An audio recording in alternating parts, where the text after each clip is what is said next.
ॐ अज्ञानतिमिरान्धस्य ज्ञानाञ्जनशलाकया चक्षुरुन्मिलितं येन तस्मै श्रीगुरवे नमः। वन्देऽहं श्रीगुरो श्रीयुत्पदकमलं श्रीगुरून् वैष्णवांश्च श्रीरूपं साग्रजातं सहगण रघुनाथान्वितं तं सजीवम् साद्वैतं सावधूतं परिजनसहितं कृष्णचैतन्यदेवं श्रीराधा कृष्णपादान् सहगण ललिता श्रीविशाखान्वितांश्च तमादिदेवं करुणानिधानं तमालवर्णं सुहितावतारम् अपार संसार समुद्र सेतुं भजामहे भागवत स्वरूपम्। हे देव हे दैत हे भुवनैक बंधो हे कृष्ण हे चपल हे करुणैक सिंधो हे नाथ हे रमण हे नयनाभिराम हा हा कदानुभवितासि पदं दृशोर्मे। श्री कृष्ण चैतन्य प्रभो नित्यानंद श्री अद्वैत गदाधर शिवसदी गौर भक्त वृंद। हरे कृष्ण कृष्ण कृष्ण हरे हरे हरे राम राम राम हरे हरे। हरे कृष्णा। सर्वप्रथम मैं अपने गुरुपाद पद्म ओम विष्णुपाद अष्टोत्तर शत श्री श्रीमद् भक्ति वेदांत माधव गोसाई महाराज के चरण कमलों में अनंत कोटि दंडवत प्रणाम ज्ञापन करता हूँ। हम लोग श्रीमद् भागवत पुराण में पंचम स्कंध में भगवान राजा भरत का चरित्र श्रवण कर रहे हैं। राजा भरत जो एक चक्रवर्ती राजा थे और 1 करोड़ वर्ष तक जिन्होंने राज्य किया, उनकी अपने जीवन के अंत समय में जब उन्होंने सब राज्य पाठ सारा छोड़कर और पुलह आश्रम में तपस्या करने के लिए चले गए भगवान को प्राप्त करने के लिए, तो वहां पर एक हिरण को बचाते हुए, हिरण के बच्चे को बचाते हुए उसके अंदर अत्यंत आसक्त होने के कारण उनको अगला शरीर हिरण का प्राप्त हुआ। क्योंकि भगवान ने कहा है कि जिस जिस प्रकार का तुम्हारा अंतिम भाव होगा मृत्यु के समय, तुम उसी भाव को प्राप्त होंगे। तो जब उनको हिरण का शरीर प्राप्त तो हो गया, लेकिन भगवान की इन्होंने इतना अधिक पूजा की थी, इनका अंतःकरण बिल्कुल शुद्ध हो गया था और भजन के प्रभाव से इनको स्मृति रही कि मैं पिछले जन्म में हिरण था। इसीलिए अब इस हिरण होने के बाद भी इन्होंने ये समझ लिया था कि संग का बड़ा प्रभाव होता है, कुसंग का प्रभाव बड़ी जल्दी चढ़ता है। आसक्ति यदि हो गई हमारी किसी में तो हम फिर उसी योनि को प्राप्त करेंगे। तो इसलिए बचते थे ये कि किसी में आसक्ति ना हो जाए। तो हिरण होते हुए भी इन्होंने अपनी मां का बचपन में ही त्याग कर दिया कि कहीं मां से आसक्ति ना हो जाए मेरी, और पुलह आश्रम में ही चले गए वापस उसी स्थान पर जहां पर इन्होंने भजन किया था। और वहां पर जाकर जो है अपना शरीर छोड़ा इन्होंने गंडकी नदी के अंदर ही। गंडकी नदी में से ही इन्होंने हिरण के बच्चे को बचाया था और उसी शरीर में, उसी नदी के जल में इन्होंने अपने हिरण शरीर को, मृग शरीर को छोड़ दिया। अगले जन्म में इनको ब्राह्मण शरीर की प्राप्ति हुई। अंगिरा गोत्रीय ब्राह्मण जो हैं, एक बड़ा सदाचार संपन्न वेदज्ञ ब्राह्मण, कर्मकांडी ब्राह्मण, उसके यहाँ पर इनका जन्म हुआ। उसकी 2 पत्नियां थी। बड़ी पत्नी से उसके 9 पुत्र थे, सभी कर्मकांडी ब्राह्मण थे, वो सभी वेदज्ञ थे। और छोटी जो इनकी पत्नी थी उससे 2, एक कन्या और एक पुत्र उत्पन्न हुए। तो जो पुत्र था वही थे राजऋषि भरत। भरत जी ही जो है ब्राह्मण के पुत्र के रूप में छोटी पत्नी से उत्पन्न हुए। अब पिता का तो बच्चे के प्रति अनुराग होता ही है, तो इसलिए इनके पिताजी चाहते थे कि वो थोड़ा पढ़ लिख ले, कर्मकांड में सीख जाए। लेकिन भरत जी को तो याद था सब कुछ। भरत जी को पूर्व जन्मों की स्मृति थी कि मैं हिरण बना था, किस प्रकार से मैंने अपने जीवन को नष्ट कर लिया, अपनी आत्मा का जो है हनन कर लिया, एक मृग के अंदर आसक्त होकर, सब कुछ याद था इनको। तो इसलिए बड़े डरते थे कि आसक्ति ना हो जाए कहीं अपने लोगों के साथ, स्वजनों के साथ। स्वजन संगाच भृशम उद्विज मानो। भृशम अत्यधिक रूप से वो जो है उद्विग्न हो जाते थे इस बात को सोचकर कि कहीं मुझे अपने बंधु बांधवों के साथ कोई आसक्ति ना हो जाए। इसीलिए निरंतर भगवान के ही ध्यान में निमग्न रहते थे, श्रवण कीर्तन स्मरण करने में उनका, उन्हीं के गुणों का जो है गान करने में और उन्हीं के चरणों का ध्यान करने में। चरणारविंद युगलम मनसा विद्धत आत्मनः, अपने हृदय के अंदर भगवान के चरण कमलों को ही विराजमान रखते थे हमेशा, और उन्हीं के स्मरण में, उन्हीं के ध्यान में तल्लीन रहते थे। इस प्रकार से, क्योंकि उन्हें मालूम था कि केवल भगवान के चरणों का स्मरण ही हमारे कर्म बंधन को काट सकता है, इसीलिए।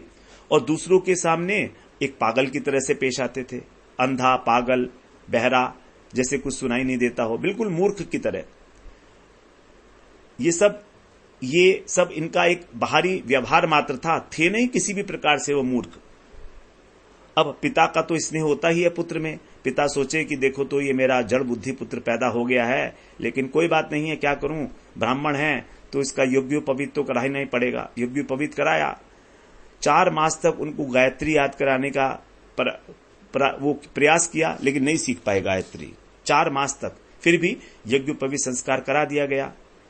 उसके बाद फिर उनको कुछ शिक्षाएं दी ब्राह्मण की, सदाचार संपन्न, जैसे कैसे शौच करना है, कैसे आचमन करना चाहिए, अनेक प्रकार की इनको शास्त्रों की विधि के अनुसार शिक्षा दी। भरत जी चाहते तो नहीं थे, क्योंकि वो जानते थे सारी शिक्षाओं को तो, लेकिन फिर भी जो है उन्होंने मना नहीं किया। और ऐसा होते हुए भी वो अपने पिताजी के सामने ही उसके विरुद्ध आचरण करते थे। तो इनको वेदों का अध्ययन कराना भी आरंभ किया, लेकिन किसी प्रकार से भी कुछ सीख नहीं पाए। फिर भी वे सोचते थे कि मुझे अपने पुत्र को शिक्षा देनी चाहिए, इसीलिए उन्होंने सब शिक्षा देते रहे। मगर उनका जो मनोरथ था, उनकी जो इच्छा थी, ये पूरी नहीं हो पाई अपने पुत्र को शिक्षित करने की कर्मकांड के अंदर। और बीच में ही उनका निधन हो गया, वो स्वर्गवासी हो गए। और उनकी जो पत्नी थी, उनकी जो पत्नी थी, इनकी जो माताजी थी, वे भी अपनी पति के साथ जो है सती हो गई। पति लोक को गमन किया उन्होंने भी। और अपना जो उनका एक पुत्र था और एक पुत्री थी, दोनों को अपनी सौत को सुपुर्द कर दिया उन्होंने। अब भाइयों के जो व्यवहार था इनका, भाइयों का इनके साथ अच्छा नहीं था। भाइयों ने देखा कि ये तो बिल्कुल जड़ है, मूर्ख है, इसको कितना भी समझाओ समझ आना नहीं है। पिताजी इसके साथ अपना सिर फोड़ रहे थे, लेकिन उनको कुछ सफलता नहीं मिली, तो उसको पढ़ाना लिखाना बेकार है। क्योंकि वो जानते नहीं थे कि जो है पराविद्या, जिसमें आत्मविद्या, जिसमें भरत जी प्रतिष्ठित हैं, उसका क्या महत्व है जीवन में। वो तो केवल कर्म कांड को सब कुछ समझते थे। तो इसीलिए उन्होंने इनको पढ़ाने का आग्रह छोड़ दिया। और भरत जी को तो किसी प्रकार का कोई मान अपमान का विचार ही नहीं था, वो तो सोचते ही नहीं थे। तो इसीलिए जब साधारण लोग भी उनको बहरा कह के और नर पशु कह के पुकारते, तो वो भी उसी के अनुरूप आचरण करने लगते। और दूसरे लोगों का काम करके थोड़ा बहुत जो खाने को मिल जाता, उससे अपना गुजारा कर लेते थे। तो क्योंकि जीभ का स्वाद तो इनको था नहीं किसी भी प्रकार का। जब इनके भाइयों ने देखा कि ये दूसरों की मजदूरी करके खा पी रहा है, तो उन्होंने सोचा कि इससे अच्छा तो हम ही इसको अपने खेत पर जो है चौकीदार बना देते हैं। तो उन्होंने अपने खेत के ऊपर उनकी नियुक्ति कर दी कि तुम यहां पर खेत का काम करो। क्योंकि हष्ट पुष्ट तो थे ही, इनका शरीर तो बलिष्ठ था, जो इनका आत्मबल था, तेज था, वो मैले कुचले वस्त्र थे, लेकिन फिर भी दिखाई तो दे ही जाता था।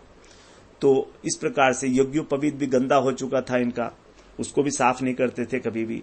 सर्दी गर्मी कुछ भी हो, ऐसे ही कहीं भी पड़े रहते थे, कैसे भी अवधूत अवस्था में, ना स्नान करते ना कुछ करते। तो ब्रह्म तेज भी जो है एक प्रकार से ढक गया था इनके मैले कुचले वस्त्रों से। और फिर उन्होंने जब अपने मजदूर के रूप में इनको अपने खेत में लगा दिया, तो भी इनको ये नहीं पता होता था कि समतल भूमि कैसे होती है, कोई तिरछी मिर्ची जो है ऊंची नीची, तो ठीक प्रकार से कार्य नहीं करते थे वहां पर। इसलिए इनके जो भाई थे, वो भी उनको खाना भी बिल्कुल जो एकदम न खाने योग्य होता था, बासी और बचा हुआ बिल्कुल, तो वो उनको खाने के लिए देते थे। लेकिन ये उसको भी खा लेते थे शरीर निर्वाह करने के लिए। तो आगे बताया कि किसी समय एक डाकू का सरदार था, वो चाहता था बलि देना भद्रकाली को। तो वो जिसको उन्होंने बलि के लिए तैयार किया था, वो पशु भाग गया रात को। तो उसके जो सेवक थे वो बड़े परेशान हो गए कि सुबह तो बलि देनी है और राजा हमको मारेगा, इसलिए वो ढूंढने लगे। ढूंढते ढूंढते ये दिखाई दे गए उनको। तो अब आगे बता रहे हैं, वीरासन से बैठे हुए थे खेतों की रखवाली करते हुए। अब 14वें श्लोक में बता रहे हैं, अथ त एनम अनवद्य लक्षणम अवमृश्य भृत कर्म निष्पत्ति मन्यमाना बद्ध्वा रश्नाया चंडिका ग्रहम उपनिन्युर्मुदा विकसित वदनः। जब उन्होंने देखा कि ये पशु जो है यज्ञ पशु, यज्ञ की बलि देने के लिए ये तो बड़ा अच्छा लक्षण है, इसके बड़ा हष्ट पुष्ट सा है, तो बड़े प्रसन्न हुए कि अच्छा चलो ये तो ठीक मिल गया हमको। अनविद्य लक्षण, अनविद्य का अर्थ होता है निर्दोष, जिसमें किसी प्रकार का दोष ना हो। तो ऐसा निर्दोष लक्षण वाला अभ्रश्य माने विचार करके उन्होंने भृत कर्म, अपने स्वामी के कर्म की पूर्णता के लिए, निष्पत्ति के लिए, कि इससे पूर्ण हो जाएगा हमारे स्वामी का कर्म, ऐसा मन्य माना मानते हुए रश्नया बद्ध्वा, उनको रस्सी से बांधकर, और मुदा विकसित, मुदा मतलब हर्ष से आनंद मनाते हुए, विकसित वदना, खिले मुख से उन्होंने चंडिका ग्रहम उपनिन्यु, चंडिका के मंदिर में ले आए। तो रात को जो है मिल भी नहीं रहे थे, ये दिखाई दे गए, तो इनको ही उठाकर ले आए, किसी तरह से बांधकर रस्सी से।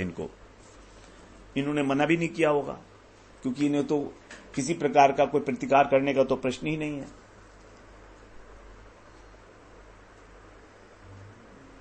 अब यहां पर आगे 15वें श्लोक में बोलते हैं, अथ पणयस्तम स्वविधि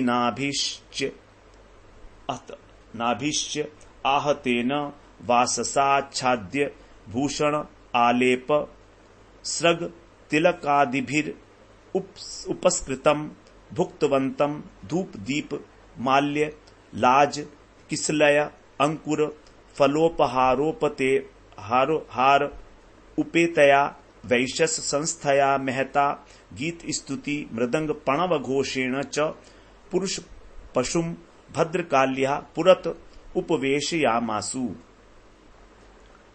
अथ माने इसके बाद, तदनंतर पणय जो डाकू थे, उन्होंने उनको, तम माने उनको, स्वविधिना अपनी विधि के अनुसार, अपनी पद्धति जो थी उनके विधि पूर्वक, अभिषेक माने स्नान कराया, अभिषेक कराया उनका, आहतेन, और जो बिल्कुल कोरे वस्त्र थे एकदम ऐसे, वाससा आच्छाद्य, उन वस्त्रों से उनको जो है वस्त्र पहनाए, नए वस्त्र पहनाए उनको, भूषण आलेप, भूषण आभूषण पहनाए नाना प्रकार के, आलेप चंदन इत्यादि उनको दिया, और स्रग माने माला तिलक आदि भी इनके द्वारा उपस्कृतम विभूषित करके अच्छे तरीके से भुक्तवंतम भोजन कराया उनकी, क्योंकि यज्ञ पशु हैं तो उनको बलि देने से पहले ये सब विधि है, इसलिए। उसके बाद फिर धूप दीप माला लाजा, लाजा होता है खील जो होती है उसको बोलते हैं, और किसलय मतलब नए नए जो पत्ते होते हैं, नव पल्लव, अंकुर दूर्वा इत्यादि, और फल के उपहार से युक्त होकर, और इस सामग्री के सहित बलिदान की विधि से वैशस संस्थया, बलिदान देने का जो पद्धति है उसके अनुसार महता बहुत अधिक गीत स्तुति और महान शब्द करते हुए, मृदंग नगाड़े बजाते हुए उस पुरुष पशु को भद्रकाली के पुरता माने सामने उपवेशया मासु बैठा दिया, नीचे सर करके बिठा दिया उनको कि यहां पर बैठ जाओ तुम। इस प्रकार से उनका जो है पूजा की उनकी खूब अच्छे प्रकार से, बाजे गाजे के साथ उनका जुलूस दिखाया, जुलूस बनाकर और उनको भद्रकाली के आगे बिठा दिया। यज्ञ पशु की बलि देने के लिए ये प्रक्रिया है। आगे अब कहते हैं 17वें श्लोक में, इति तेषाम वृषलानाम रजस्तमः प्रकृतीनाम धनम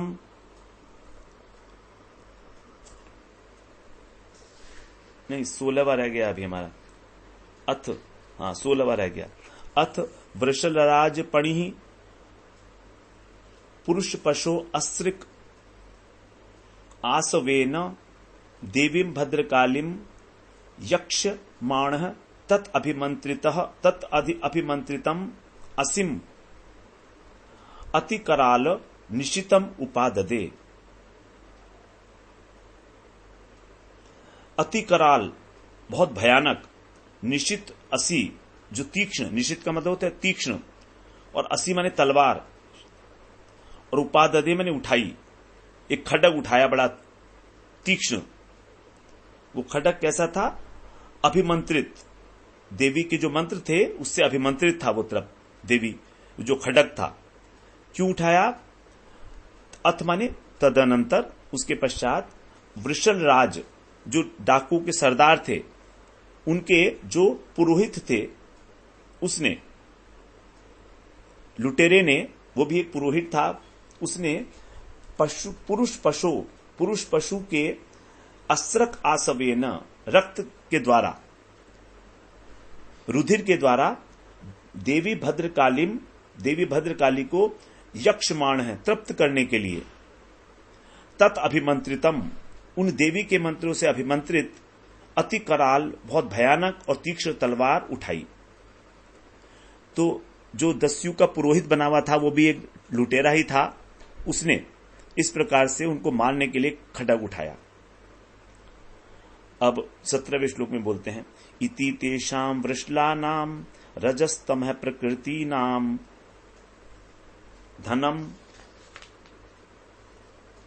धनमदरज उत्सिक्त मनसां भगवत कला वीरकुलम कदर्थी कृत्योपथेन पथेन स्ववैरम विहरतां हिंसा विहाराणां कर्माति दारुणम यद ब्रह्मभूतस्य साक्षात् ब्रह्मऋषि सुतस्य निर्वैरस्य सर्वभूत सुहृदः सूनायाम अप्यन अनुमतम आलंभनम तदुपलभ्य ब्रह्मतेजस अति दुर्विषहेण दंधयमानेन वपुषा सहसोच्चाट सैव देवी भद्रकाली। इति माने इस प्रकार, तेषाम माने उन रजतम प्रकृति नाम, जो रजोगुणी और तमोगुणी प्रकृति वाले थे।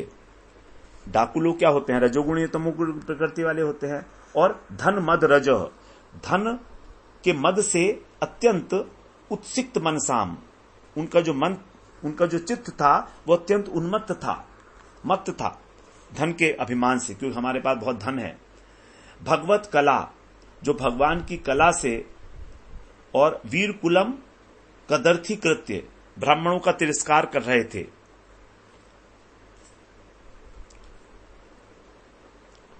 तो भगवान के जो अंश स्वरूप हैं, ब्राह्मण कुल का तिरस्कार करके, और क्योंकि तो ब्राह्मण के पुत्र थे ना, तो इस समय वो क्या कर रहे थे कि भगवान के अंश ब्राह्मण हैं, उनके कुल का तिरस्कार करते हुए और कुमार्ग की ओर बढ़ रहे थे। विहरताम, मनमाने ढंग से, उत्पत्त माने कुमार्ग, स्वैवैरम माने मनमाने ढंग से, विहरताम आचरण करने वाले थे।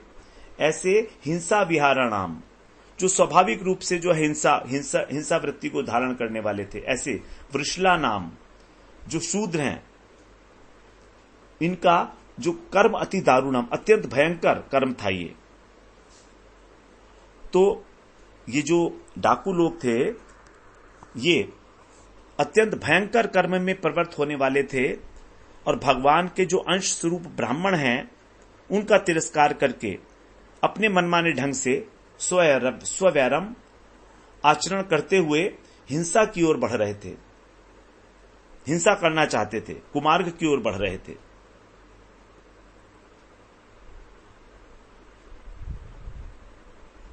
और ये कहा चाहते थे कि यत ब्रह्मभूतस्य, जो ब्रह्म भाव को प्राप्त हैं, ऐसे साक्षात ब्रह्म ऋषि के पुत्र, और बैरहीन निर्वैरस्य, किसी से बैर नहीं है, सर्वभूत सुहृद, सभी प्राणियों के सुहृद हैं। सूनायाम अपि अननुमतम, सूना नाम अपि, जो जिनकी हिंसा नहीं की जानी चाहिए आपत्ति काल में भी, तो आपत्ति काल में भी जिनकी हिंसा अननुमतम, निषिद्ध है, ऐसे ब्राह्मण का जो वध है वो आपत्ति काल में निषिद्ध है, उसका हिंसा का अनुमोदन कभी किया ही नहीं गया है, आपत्ति काल में भी। तो तो भी ये साक्षात ब्रह्म भाव को प्राप्त हुए, जो अत्यंत बैरहीन है, समस्त प्राणियों के सुहृद हैं, और एक ब्रह्मर्षि कुमार इनकी बलि देना चाहते थे। आलंबनम, उनकी बलि देना जा रहे हैं डाकू लोग। कितने आश्चर्य की बात है। ये डाकू लोग, ब्राह्मण की हत्या नहीं करनी चाहिए आपत्ति काल में भी, और ये तो केवल ब्राह्मण नहीं है, ये तो ब्रह्म ऋषि पुत्र हैं साक्षात, और निर्वैर हैं, सभी प्राणियों के सुहृद हैं। ऐसे अब जब ये सब देखा, तत् उपलभ्यम, इस प्रकार से इनको इतने समीप पाकर, अति दुर्विषहीर्ण, अत्यंत असह्य ब्रह्म तेज सामान्य ब्रह्म तेज से दंधयमाने न, जलते हुए शरीर से। तो जब इतना भयंकर कुकर्म देवी ने देखा, तो उनके शरीर में स एव, वही जो भद्रकाली हैं देवी, वे, उनका जो शरीर है जलने लगा ब्रह्म तेज से, दाह होने लगा उनके शरीर के अंदर, और वे सहसा अचानक उच्च चाट मूर्ति से बाहर निकल आई, मूर्ति को फोड़कर प्रकट हो गई देवी। जब उन्होंने इस प्रकार का अतिशय भयंकर कुकर्म देखा कि एक ब्रह्म ऋषि को, कि ये लोग हिंसा करने वाले हैं, हत्या करने वाले हैं मेरे को तृप्त करने के लिए, तो देवी जो है उसको बर्दाश्त नहीं कर पाई, और इस उनका जो ब्रह्म तेज था उससे उन्होंने उस मूर्ति को फाड़कर और स्वयं बाहर प्रकट हो गई देवी।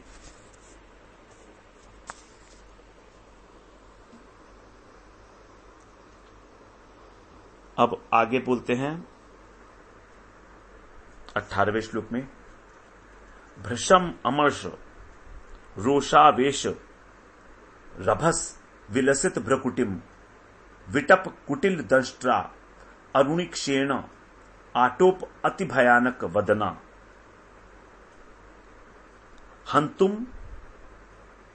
हंतु काम एव इदम महा अट्टहासम अति संरभेण विमुंचन्ति तत् उत्पर्त्य पापीयसाम दुष्टानाम तेनैव असिना विव्रक्ण शीर्षणाम गलात् स्रवन्तम अस्रगासव मत्युष्णम सह गणेन निपीय अति पान मद विव्वल उच्चैस्तनाम स्वपार्षदै सह जगौ नन्रत च विजहार च शिरः कंदुक लीलया। भृशम माने अत्यंत, अमर्ष माने सहनशीलता ना होना, अत्यंत असहनशीलता और रोष आवेश क्रोध के कारण, रभस माने उसके वेग से उनकी भ्रकुटी जो थी वो विटप विलसित वृक्षों के समान खड़ी हो गई, उनकी भ्रकुटी चढ़ गई क्रोध के कारण, भौय चढ़ी हुई थी उनकी।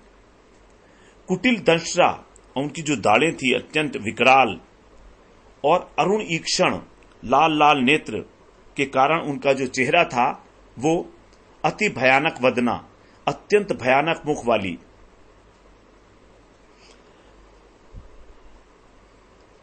जान पड़ती थी देवी। उनके इस विकराल रूप को देखकर ऐसा लगता था मानो इदम हंतु कामा, इस संसार का विनाश करना चाहती हैं वो, संसार का संहार कर डालेंगी। हंतु कामा, इदम माने संसार का ही, इतना उसका आवेश था। अति संरभेण, इतने आवेश के साथ उन्होंने, क्रोध के साथ उन्होंने भीषण अट्टहास किया। अट्टहासम, महा अट्टहास, विमुंचती करती हुई वो, तत् उत्पत्ति, वहां से उछलकर,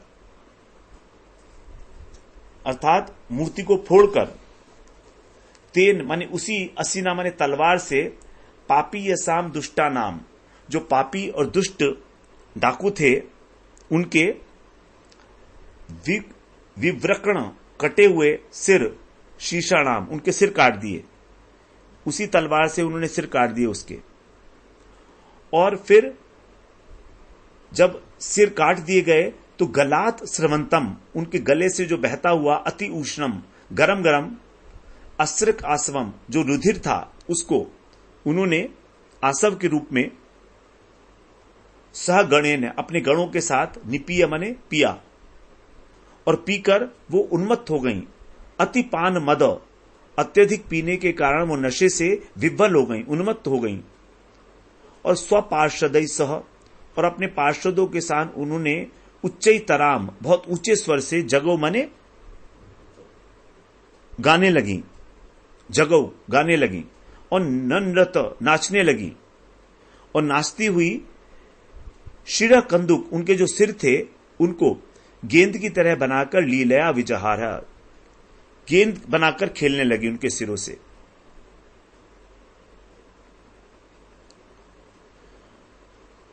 तो राजर्षि भरत की जब बलि देने के लिए तैयार हुए डाकू लोग, तो देवी उसको सहन नहीं कर पाई और क्रोध के कारण उनकी भौएं तन गईं। वो उस मूर्ति को फोड़कर बाहर आ गईं और उनका शरीर अत्यंत भयानक था, चेहरा अत्यंत भयानक था उनका। विकराल शरीर देखकर, ऐसा चेहरा देखकर ऐसा लगता था कि वो इस संसार को भस्म कर डालेंगी। तो उन्होंने क्या किया कि वो जो तलवार उनकी गर्दन के ऊपर चलने ही वाली थी उसको छीनकर, और जितने भी डाकू थे उन सब की गर्दनें काट डाली। और उनकी गर्दन काटने के बाद जो उसमें से खून निकला, उस खून को पीकर वो अत्यंत उन्मत्त हो गईं और वहां पर ही उनके सिरों को गेंद बनाकर जो है खेलने लगी, उसके साथ नाचने लगी, विहार करने लगी। इस प्रकार से ये स्थिति हो गई वहां पर। अब 19वें श्लोक में बोलते हैं, एवमेव खलु महत अभिचार अतिक्रमः कार्स्येन आत्मने फलति। ऐसे ही निश्चित रूप से जो महत पुरुष हैं, महापुरुषों के प्रति जो अभिचार है, जो उनके प्रति अपराध है, अत्याचार रूपी अतिक्रम, उनका अपराध जो है वो कार्स्येन माने संपूर्ण रूप से आत्मने फलति, अपने ऊपर ही फलता है। यदि हम किसी का भी प्रतिकार करते हैं, किसी का विरोध करते हैं, अपराध करते हैं, तो वो अपराध हमारे ऊपर ही चढ़ेगा, हमें उसका जो है भोगना पड़ेगा। तो महापुरुषों के प्रति अपराध करना तो अपराध करने वाले को ही भोगना पड़ता था। इस प्रकार से यहां पर बताया, क्योंकि वो उनकी हत्या करना चाहते थे और उनकी सबकी खुद ही देवी ने ही हत्या कर दी। आगे 20वें श्लोक में बोलते हैं, नवाए तत् विष्णु दत्त महतद्भुतम यत संभ्रमः स्वशिरच्छेदन आपतितेपि विमुक्त देहादि आत्मभाव सुदृढ़ हृदय ग्रंथीनाम सर्वसत्व सुहृदात्मनाम निर्वैराणाम साक्षात भगवता अनिमिष अरि वरायुधेन अप्रमत्तेन तैस्तैर्भावै परिरक्ष्यमाणानां तत्पादमूलम् अकुतश्चित भयम् उपसृतानां भागवत परमहंसानाम। हे विष्णु दत्त, अर्थात हे परीक्षित, विष्णुरात नाम है ना, भगवान ने ही स्वयं रक्षा की है, इसलिए परीक्षित जी को विष्णुरात, विष्णुदत्त ऐसा भी कहा जाता है। कि हे परीक्षित, देहादि शरीर के अंदर जो आत्मभाव रखते हैं, नहीं, जिनकी देहाभिमान जो है ग्रंथि छूट गई है, जो शरीर के अंदर आत्मभाव और सुदृढ़ हृदय ग्रंथि नाम, जो हृदय के अंदर ग्रंथि है, देहाभिमान रूपी गांठ, इससे विमुक्त माने छूटे हुए, और सभी प्राणियों के प्रति सर्वसत्व माने सभी प्राणियों के प्रति जो सुहृद अर्थात अत्यंत सुहृद भाव रखते हैं, और आत्मना नाम और आत्मस्वरूप में स्थित रहते हैं, और निर्वैर है, निर्वैराणाम शत्रुहीन है, कोई उनका बैरी है ही नहीं, ऐसे साक्षात भगवता अनिमिष अरि, साक्षात भगवान के जो काल रूपी चक्र है, अनिमिष का मतलब होता है काल, तो काल रूपी जो चक्र है उससे अप्रमत्तेन सदा सावधान, कभी न चूकने वाले काल रूपी चक्र से जो जिनकी रक्षा करते हैं, तो साक्षात भगवान हैं वही करते हैं ये सब।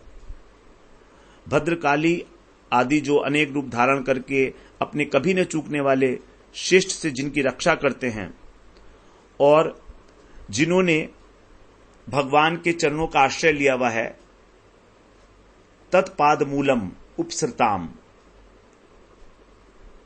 जिन्होंने भगवान के निर्भय चरण कमलों का आश्रय लिया हुआ है, उनके द्वारा परिरक्षमाणा नाम, सब ओर से रक्षित जो भागवत, जो परम भक्त हैं, परमहंस हैं, परमहंसा नाम, जो स्व सिर छेदनम, अपना सिर कटने पर भी, आप पतिते अपि, अवसर आने पर भी, अपने सिर कटने का अवसर आने पर भी व्याकुल नहीं होते, असंभ्रमम, कोई व्याकुलता नहीं है, तो उनके लिए एतत्वा, ये कोई महत अद्भुतम न, ये कोई बहुत बड़ी बात नहीं है। हमारे लिए तो ये बहुत बड़ी बात लग रही है, लेकिन यहां पर कह रहे हैं कि नहीं, ये कोई बात नहीं है। जो भगवान के पदाश्रित महानुभाव हैं उनका नाश भला कौन कर सकता है, क्योंकि उनकी रक्षा के लिए तो भगवान ने स्वयं अपने चक्र की नियुक्ति कर रखी है। इसमें कोई आश्चर्य नहीं कि वो ब्राह्मण देवता छुट गए और डाकू सबके सब मारे गए, ये भगवान का खेल है, ये कोई बहुत बड़े आश्चर्य नहीं है, आश्चर्य की बात नहीं है भक्तों के लिए, भगवान के लिए, भक्तों के लिए, क्योंकि भगवान तो भक्तों की रक्षा करने में संलग्न है ही। जिसकी देहाभिमान रूपी सुदृढ़ ग्रंथि छूट गई है, जो सभी प्राणियों का सुहृद है, जो बैरहीन है, जिसने भगवान के चरणों का आश्रय लिया हुआ है, उसके लिए अपने सर कटने का अवसर आने पर भी व्याकुल न होना और भगवान के द्वारा उसकी सब प्रकार से रक्षा कर लेना, ये कोई बहुत आश्चर्य की बात नहीं है, ये साधारण सी बात है। कितनी बड़ी बात कह रहे हैं देखिए यहां पर सुखदेव जी। तो ब्राह्मण भक्तों की महिमा बता रहे हैं यहां पर कि भक्तों की रक्षा किस प्रकार से भगवान स्वयं करते हैं आकर।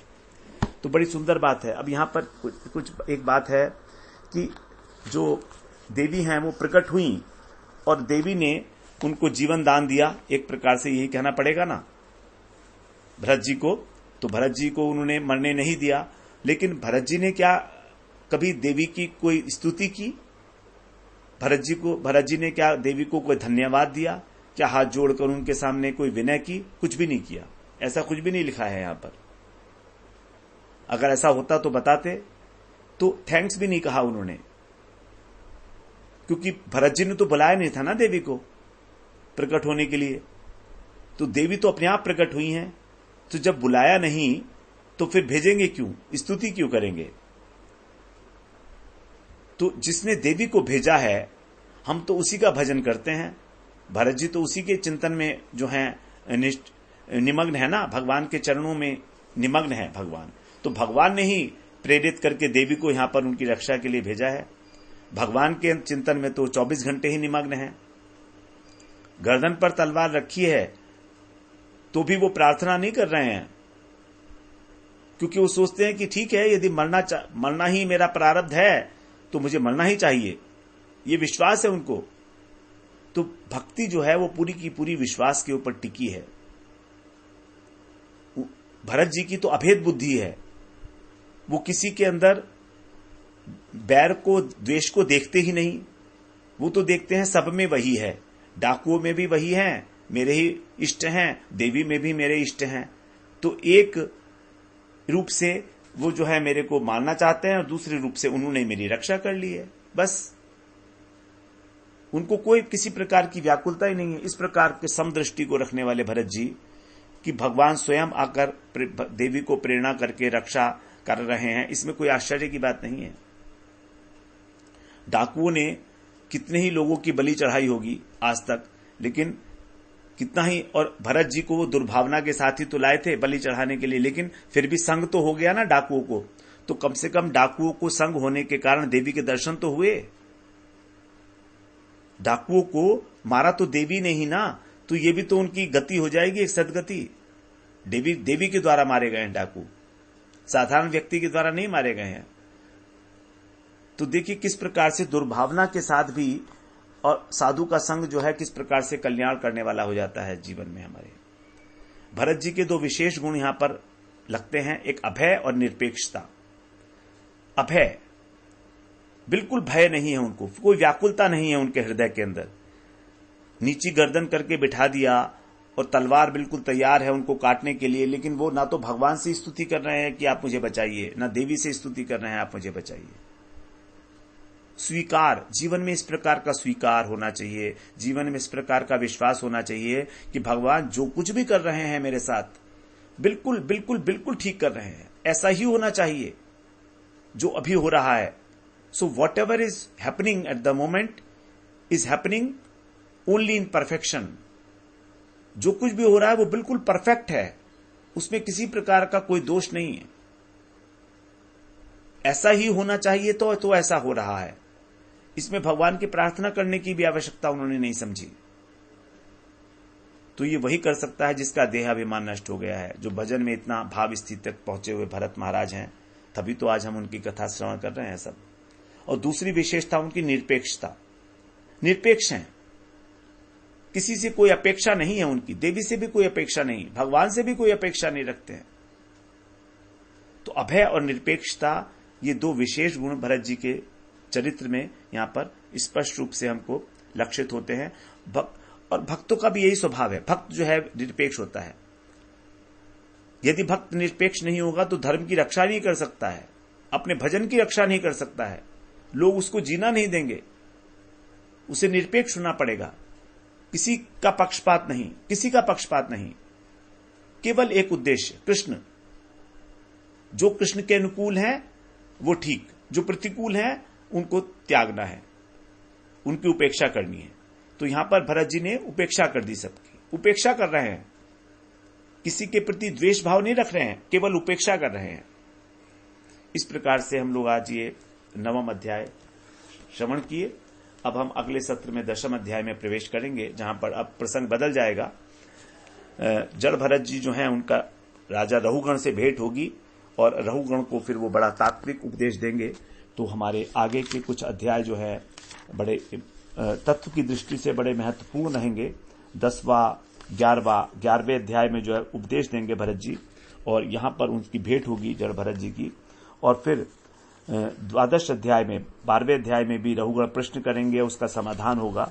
तो ये 3 अध्याय जो हैं हमारे 10, 11 और 12 तात्विक दृष्टि से बड़े महत्वपूर्ण हैं। और हम लोग जितना हमारी समझ में आएगा उतना प्रयास करेंगे कि तत्व सिद्धांत को जान पाएं, जैसे भरत जी जैसा रहुगण राजा को बता रहे हैं। वांछा कल्पतरुभ्यश्च कृपा सिद्धुभ्य एव च पतितानां पावनेभ्यो वैष्णवेभ्यो नमो नमः।